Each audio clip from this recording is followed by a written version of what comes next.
বিসমিল্লাহির রহমানির রহিম। নাহমাদুহু ওয়া নুসাল্লি আলা রাসূলিহিল কারীম। আম্মা বা'দ। আজকে পঞ্চদশ কোরআন শিক্ষা পরিষদের রমজান মাসব্যাপী সমাপনী অনুষ্ঠানের উপস্থিত সম্মানিত অতিথিবৃন্দ, সামনে উপবিষ্ট কোরআন শিক্ষায় অংশগ্রহণকারী আল্লাহর খাস বান্দাগণ এবং স্কুলের বারান্দায় এবং মঞ্চে উপবিষ্ট প্রিয় শিক্ষার্থীরা যারা কোরআন শিক্ষায় অংশ নিয়েছ এবং পাশাপাশি আলহাজ মোহাম্মদ আনোয়ার হোসেন রহমতুল্লাহ আলাইহি ইসলামী সাধারণ জ্ঞান প্রতিযোগিতায় এই বছর দ্বিতীয়বারের মতো অনুষ্ঠিত হয়েছে। এই প্রতিযোগিতায় যারা অংশ নিয়েছে তোমাদের সকলের প্রতি আমার আন্তরিক সালাম এবং শুভেচ্ছা। আসসালামু আলাইকুম ওয়া রাহমাতুল্লাহ। এই যে রমজান মাস, বছরের 12টি মাসের মধ্যে এই মাস হলো সেরা। এক নাম্বার সর্বশ্রেষ্ঠ মাস হলো এই রমজান মাস। কেন শ্রেষ্ঠ, কেন এই মাসটি সকল মাসের সেরা? এটার উত্তর আল্লাহ রাব্বুল আলামিন নিজেই দিয়েছেন তার নিজের ভাষায় পবিত্র কোরআন শরীফে। আল্লাহ বলছেন, শাহরু রমাদানাল্লাযী উনজিলা ফীহিল কুরআন হুদাল লিন-নাস ওয়া বায়িনাতিন মিনাল হুদা ওয়াল ফুরকান, যে এই মাস, যে মাসে আমি নাজিল করেছি পবিত্র কোরআন, এই কোরআন হলো অকাট্য প্রমাণ, সত্য মিথ্যার মধ্যে পার্থক্য নির্ণয়কারী। এবং এই কোরআন মজিদের সূরা কদরের মধ্যে আল্লাহ রাব্বুল আলামিন বলছেন যে ইন্না আনজালনাহু ফি লাইলাতিল কদর, যে নিশ্চয়ই আমি এই কোরআনকে নাজিল করেছি কদরের রাতে। আর কদরের রাত তো রমজান মাসে। আল্লাহ রাসূল সাল্লাল্লাহু আলাইহি ওয়াসাল্লাম বলেছেন যে শেষ দশকে বেজোর রাতগুলোতে কদরের রাত অনুসন্ধান করবার জন্য। সুতরাং কোরআন নাজিল হয়েছে এই রমজান মাসে, এবং কোরআন নাজিল হওয়ার কারণেই এই রমজান মাস হচ্ছে শ্রেষ্ঠ মাস। এই কোরআন নাজিল হওয়ার কারণে নবী মুহাম্মদুর রাসূলুল্লাহ সাল্লাল্লাহু আলাইহি ওয়াসাল্লাম তিনি সর্বশ্রেষ্ঠ নবী এবং রাসূল। সমস্ত আখলাকের মধ্যে, সকল সৃষ্টিকুলের মধ্যে তিনি শ্রেষ্ঠ এই কোরআনের কারণে। এই কোরআন আমরা পেয়েছি জাতি হিসাবে, উম্মত হিসাবে, সুতরাং আমরাও শ্রেষ্ঠ। এবং আমরা বলতে কিন্তু শুধু আমরা যে মুসলমানরা আমরা না, সকল মানুষ, সকল জিন, ইনসান, সকলের উপর কিন্তু কোরআন এসেছে। আল্লাহ বলছেন যে সূরা বাকারার একদম প্রথম আয়াতগুলোতে যে আল্লাহ বলছেন আলিফ লাম মিম যালিকাল কিতাবু লা রাইবা ফীহি হুদাল লিল মুত্তাকিন, যে এখানে আবার আল্লাহ বলছেন যে এটা পথ দেখাবে শুধু মুত্তাকিদেরকে। সকলের জন্য নাজিল করা হয়েছে, জিন ইনসান সবার জন্য। কিন্তু এইখান থেকে আপনি জ্ঞান অর্জন করবেন, সবকিছু করতে পারবেন, কারণ সমস্ত জ্ঞান সবকিছু কোরআনের মাধ্যমে। বড় বড় বিজ্ঞান আবিষ্কৃত হচ্ছে কোরআন গবেষণা করে, বড় বড় অনেক কিছু হচ্ছে পৃথিবীতে, আরো হবে। কিন্তু তাকওয়া যারা অবলম্বন করে, যারা পরহেজগার, যারা আল্লাহ ভীরু, তাদেরকেই এই কোরআন পথ দেখাবে। এই কোরআন পথ দেখাইতে এসেছে সবাইকে। হুদাল লিন-নাস, আল্লাহ বলছেন যে সকল মানুষের জন্য এটা পথ প্রদর্শক। কিন্তু প্রকৃত অর্থে পথ পাবে যারা মুত্তাকি, তারা। এখন তাহলে মুত্তাকি হতে হবে আমাদেরকে। মুত্তাকি হওয়ার জন্য একটা প্রশিক্ষণের দরকার, একটা ট্রেনিং এর দরকার। এই ট্রেনিং এর মাসটা হলো রোজার মাস। আল্লাহ বলছেন যে ইয়া আইয়ুহাল্লাযীনা আমানু কুতিবা আলাইকুমুস সিয়াম কামা কুতিবা আলাল্লাযীনা মিন ক্বাবলিকুম লাআল্লাকুম তাত্তাকুন, যে হে ঈমানদারগণ, তোমাদের উপর রমজান মাসের রোজা রাখা আমি ফরজ করে দিলাম, যেমন আমি ফরজ করেছিলাম তোমাদের পূর্ববর্তী উম্মতদের উপরে, যাতে করে তোমরা তাকওয়া অর্জন করতে পারো, মুত্তাকি হতে পারো। মুত্তাকি হতে হবে।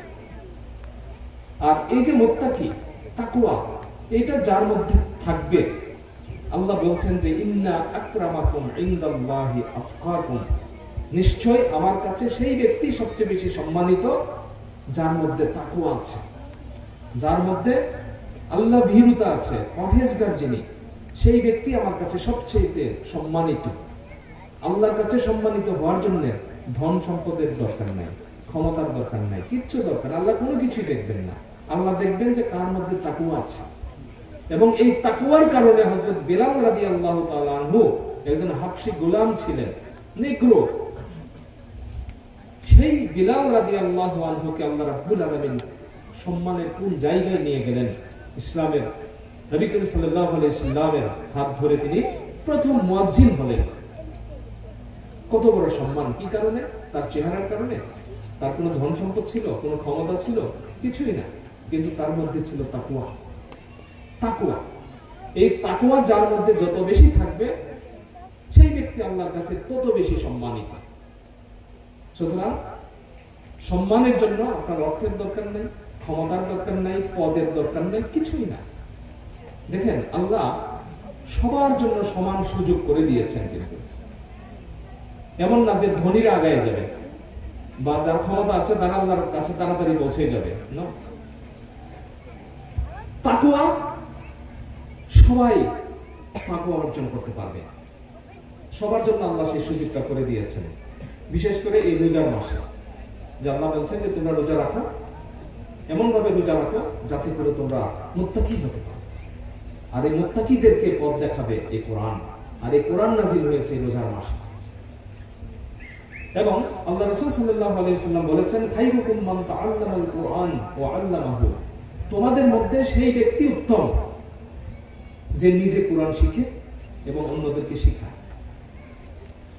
ক্লিয়ার কথা, কোনো কঠিন কথা না, কিন্তু সহজ কথা, যে তোমাদের মধ্যে সেই ব্যক্তি সবচেয়ে ভালো যে নিজে কোরআন শিখে এবং অন্যকে শেখায়। সহজ কথা, কিন্তু সহজ কথাগুলো আমরা ভুলে যাচ্ছি। এবং এই কারণে আমরা কিন্তু আল্লাহর যে রহমত, আল্লাহ আমাদেরকে সবকিছু দিতে চান, কিন্তু আমরা নিতে পারি না, কারণ এই সোজা জিনিসগুলো আমরা ভুলে গেছি। ইসলাম তো সহজ জিনিস, কঠিন কিছু না। এবং আল্লাহ বলছেন যে লা ইকরাহা ফিদ দ্বীন, ধর্মের মধ্যে কোন রকম কঠোরতা নাই, কোনো জটিলতা নাই, কোনো কষ্ট নাই, কোনো বাড়াবাড়ি নাই। হ্যাঁ, এবং সবাই আল্লাহকে পেতে পারবে, সবাই আল্লাহকে পাবে, সবাই ইসলাম অনুসরণ করতে সহজ, সবার জন্য সহজ।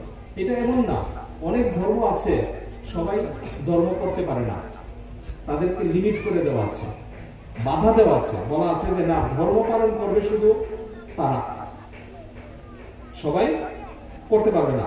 কিন্তু ইসলাম তো এই কথা বলে না। ইসলাম সবার জন্য, সবাইকে সমান সুযোগ দিয়েছে, সবাইকে সমান মর্যাদার জায়গায় দিয়েছে। এই যে আমরা যখন নামাজে দাঁড়াই,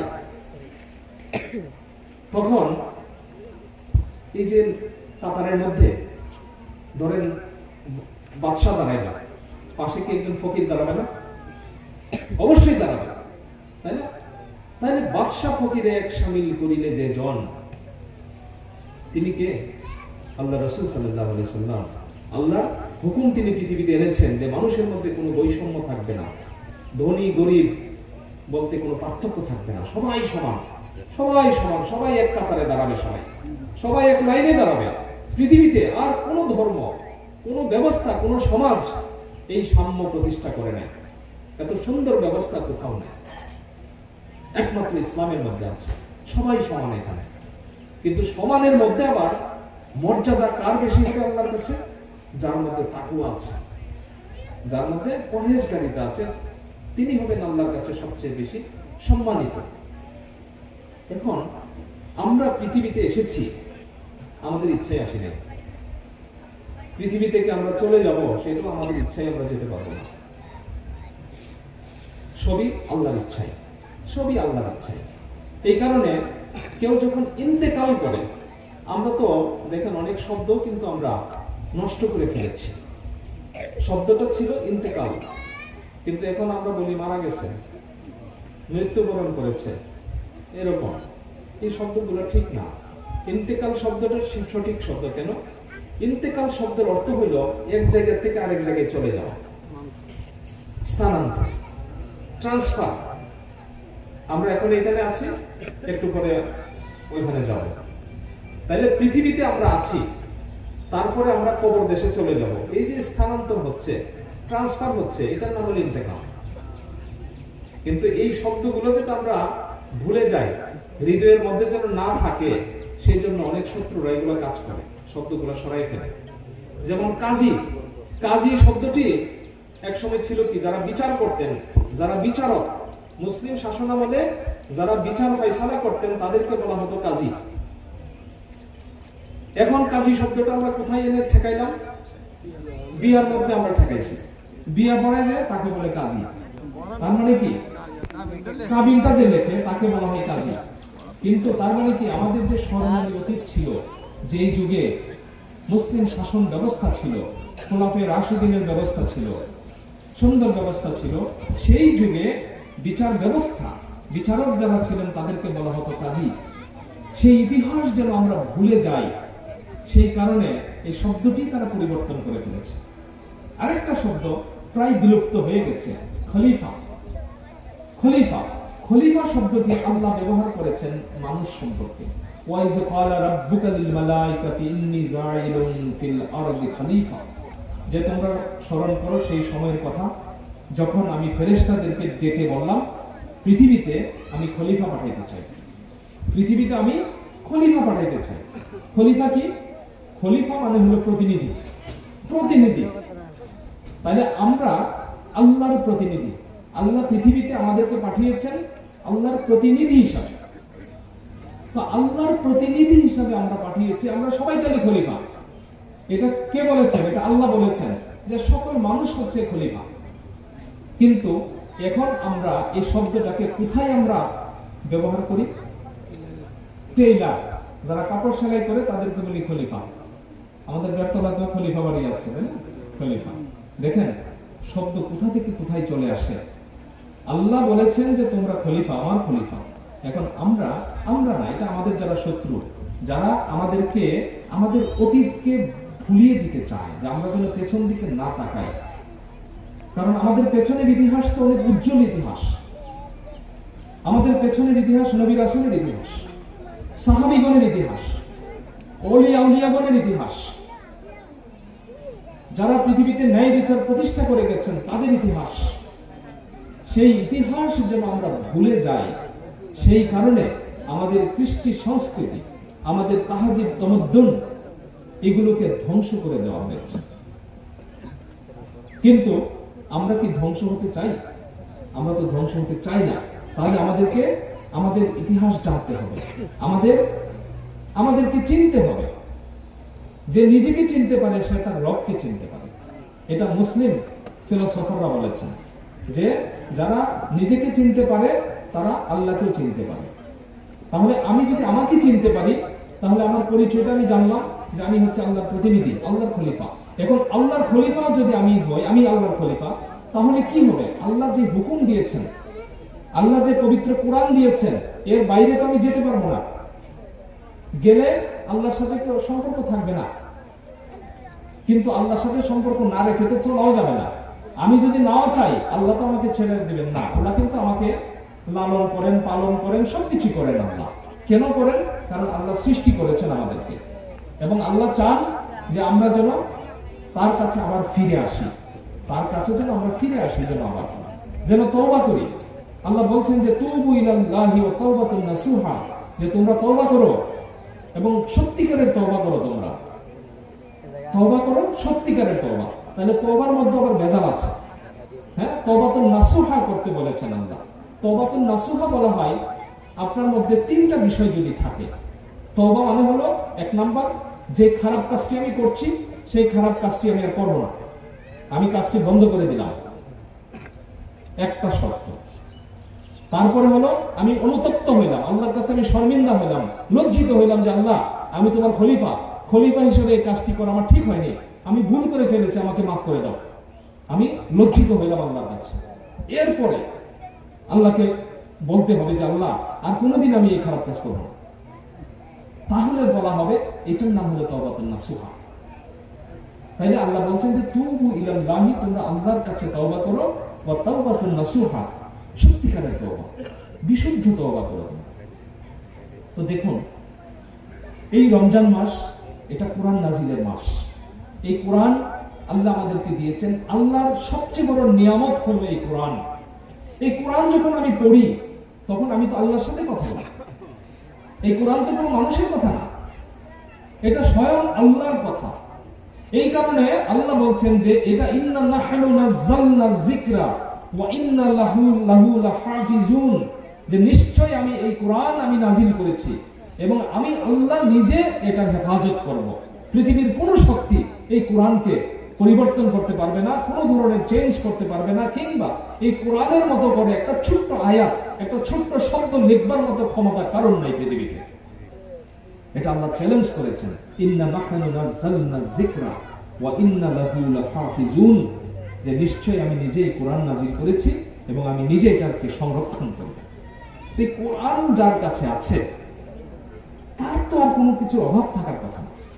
আল্লাহর বাণী, আল্লাহর কালাম আছে আমার কাছে, আমাদের কাছে, তাইলে আমাদের চেয়ে সম্পদশালী, আমাদের চেয়ে ধনী আর কে আছে? আমরাই সবচেয়ে ধনী, আমরাই সবচেয়ে গর্বিত, আমরাই সবচেয়ে অহংকার করতে পারি যে কোরআন আছে আমাদের হাতে।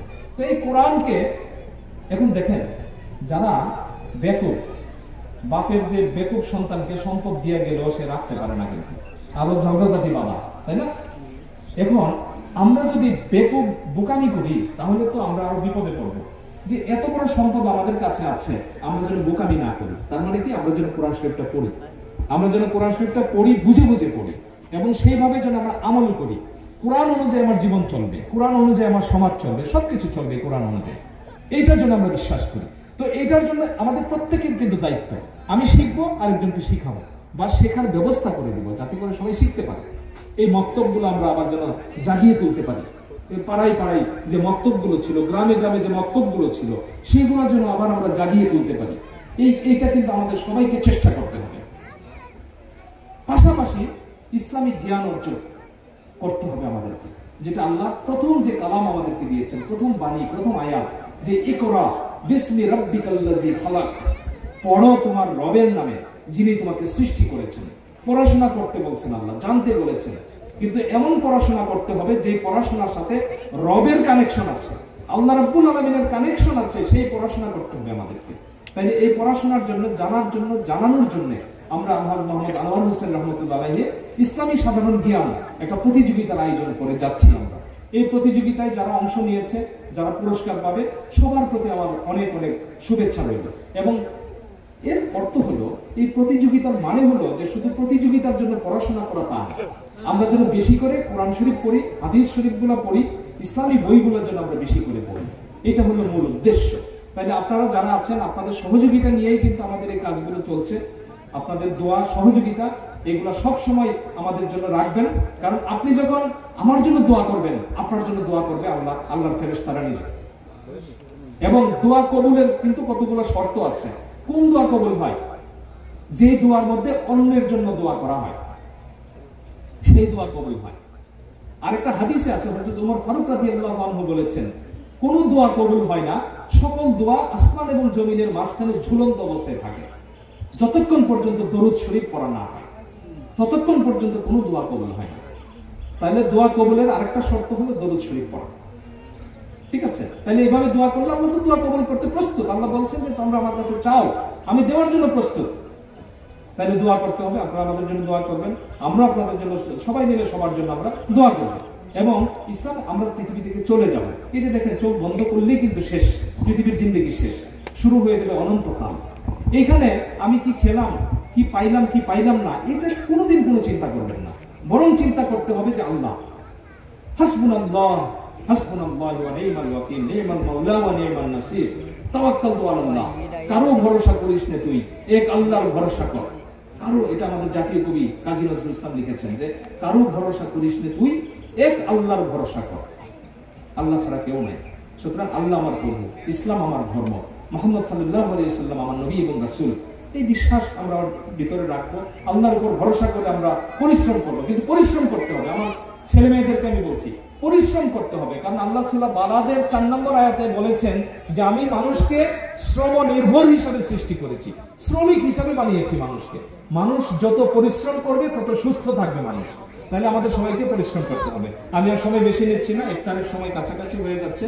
তো আজকে কোরআন শিক্ষায় আপনারা যারা অংশ নিয়েছেন, আপনাদের জন্য আমাদের সামান্য একটু উপহার আছে কোরআন শিক্ষা পরিষদের পক্ষ থেকে। আমরা খুব এখন এটা একটু আমরা দিব আপনাদেরকে। আর প্রতিযোগিতায় যারা অংশ নিয়েছে তাদেরকে আমরা পুরস্কৃত করব। পুরস্কার কিন্তু খুব ভালো ভালো পুরস্কার দিব আমরা ইনশাআল্লাহ। প্রাইজ বন্ড দিচ্ছি, সার্টিফিকেট দিচ্ছি এবং 3টা করে বই দিচ্ছি আমরা এবার, এবং সামনের বার ইনশাআল্লাহ চেষ্টা করব আরো বেশি দেওয়ার জন্য। তো যারা পুরস্কার পেয়েছে পাবে তাদেরকে অভিনন্দন, যারা পুরস্কার পাবে না তাদেরকে অভিনন্দন যে তোমরা অংশ নিয়েছো এবং তোমরা অনেক জ্ঞান অর্জন করেছো। আমি খাতাগুলো নিজে দেখেছি, প্রত্যেকটি খাতা আমি নিজে দেখেছি এবং আমার খুব ভালো লেগেছে যে তোমরা সবাই অনেক জানো এবং আরো জানবার চেষ্টা করতে হবে। সবাই ভালো থেকো। আপনারা সবাই মুরব্বীরা যারা আছেন আপনারা আমাদের জন্য আবারও বলছি দোয়া করবেন। সবাই ভালো থাকবেন। আসসালামু আলাইকুম ওয়া রাহমাতুল্লাহ।